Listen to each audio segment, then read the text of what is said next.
Alright, so I'm posting a quick long form video because I have too much to cover in YouTube Shorts. So this is, I guess all the lights aren't on because it's very late right now. But this is how our carnivorous plants are looking right now as of, what is it, November 25th, I want to say? Maybe it's the 24th, I'm not sure. But I want to quickly cover everything and show you guys some stuff that I just did. So first of all, this is an empty pot of soil, which is just sphagnum moss. I have it ready because in the mail we have a 5-point Sarracenia morii Leah Wilkerson coming in. So again, 5 growth divisions, very, very large, stunning cross between a flava and a leucophila. So we're gonna put that in there, and that's gonna be totally awesome. Here are the red dragons. I mean, you can't really see much, but they're all there. They'll just have to come up sometime in the spring. This is one of our pots of B52s. They look okay too. This is the main pot of B52s. You can really see the plants in this one. They died back pretty far this year, but that's okay. I know that they're still alive. This is actually, I just made a video on this plant. It is a dentate from Lowe's that one of my friends bought me. And I said I wasn't going to put it into dormancy, but I decided that the best thing I can do is probably get it in there now so that it can root in over the dormancy period. And when I take it out in the spring, it's going to be hopefully a little bit more caught up with the rest of the plants. It's going to die back either way. I might as well just put it into dormancy and let it root into the main pot rather than having it root into a tiny pot and then shocking it again as the growing season is just beginning. So that's the dentate colony, if you will.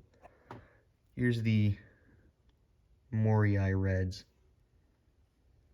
Looking okay, I guess. Hard to tell what it is. This one I just got today. I made a video on it. The Sarracenia source by Simone. Very, very beautiful. And it doesn't have to go into dormancy because it's a seedling.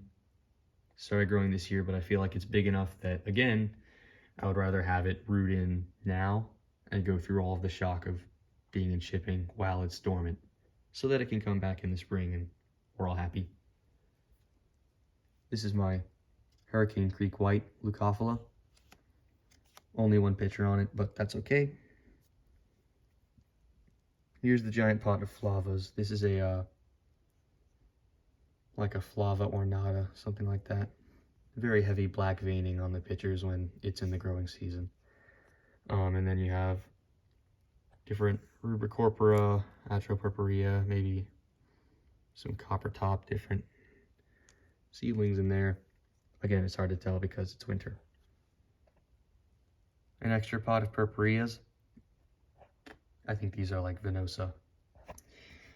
This is the morii extreme red throat. So just a couple floatia that I'm probably going to trim back sometime soon. And then the bog garden. This is most recent when it comes to the construction, I guess. First of all, the leucophila super pink or pink thing. I can't remember which one it is.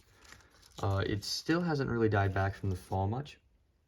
This one was able to come back really quickly after shipping, and it sent up a lot of nice pictures. So it's going to look even better next year, looking at how many growth points there are down there. But it's still, I guess, the shine of the show right now. There are the purpureas. They're doing okay, I guess. Again, dormant, so not a lot of action. A bunch of typical Venus flytraps. What's different this year is that a lot of the pots that we had, like I had a whole pot, just like I do with these for the typicals, and I had one for this and all sorts of stuff, but I combined a lot of stuff so that I could save space and kind of create like a diverse bog garden. So yeah, that's where all the typicals are residing right now. This is that Lowe's Sarracenia rubra that we rescued over the summer. I made a couple videos about it as we were getting it to regrow. So I planted it right there, and that will come up and give a little bit of pop in the foreground. I already covered that one. In the back there's a tiny leucophila.